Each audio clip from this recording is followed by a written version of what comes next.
जय हिंद। मी आज मुंबईचा प्रवास करत होतो।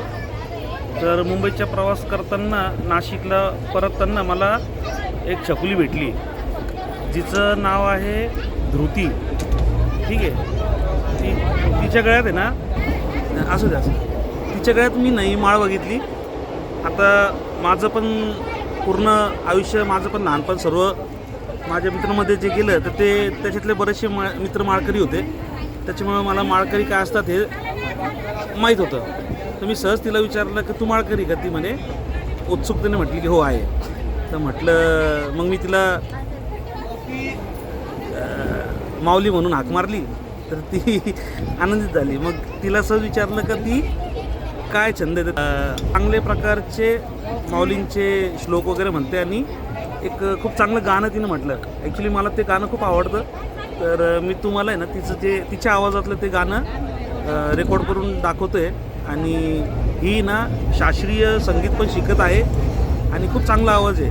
तर बेटा, तुझ्या त्या उमजा या बापराचं एकदा थोडंसं 2 कडवे बोल। माया त्याच्या काळ्या मेघावाणी दाखविना कधी पुन्हा डोळ्यातलं पाणी। जिजू जिजू संसाराचा गडा हाकला, वाटामध्ये हसू जरी कान्हा वाकला। घडीभर तू थांब जरा, ऐक त्याची धापर, लई अवघड हाय गड उमगाया बापर, उमगाया बापर, लई अवघड हाय गड उमगाया बापर, उमगाया बापर। किती जरी लावले तू आभाळाला हात, चिंता तुझी मुद्दा मला काळजात। आभाळाचा वर जगू आभाळात आलं, त्याच्या आईना पाचोडा जीन रानुमान, जीन रानुमान।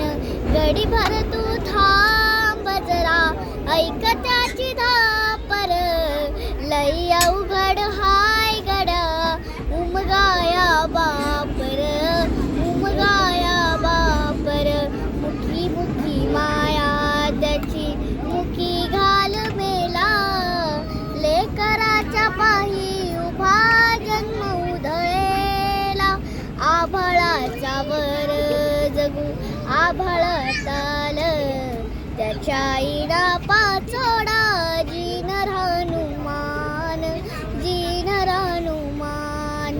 घडीभर तू थांब जरा, ऐक त्याची धापर, लई अवघड हाय गड उमगाया बापर, उमगाया बापर, लई अवघड हाय गड उमगाया बापर, उमगाया बापर। तुझं पूर्ण नाव काय बेटा? धृती समाधान दिघे। अच्छा, राहायला कुठे तुम्ही? जळकिडी दोन। अच्छा, ही आपली छकुली नाशिकची आहे आणि मला असं वाटतं की ही येणाऱ्या काळात आहे ना आपल्या नाशिकचं आणि महाराष्ट्राचं नाव आहे ना खूप लौकिक करणार आहे। इंडियन आयडल आणि त्यासारखे खूप मोठमोठे प्लॅटफॉर्म आहे आपल्या देशामध्ये, जिथे ही जाऊ शकते आणि तिथं आपल्या शहराचं, आपल्या राज्याचं नाव ही रोशन करू शकते। ही उद्या कुठे पण तुम्हाला दिसेल सोशल नेटवर्किंगवरती, तर हिला सपोर्ट नक्की करावा। मी माझ्या व्हिडिओला नंतर ना याचे काही डिटेल्स पण टाकून ठेवेल, म्हणजे जर का कुठे काही सांस्कृतिक कार्यक्रम वगैरे असतील तर तिला नक्की तुम्ही आठवण करावी। जय हिंद।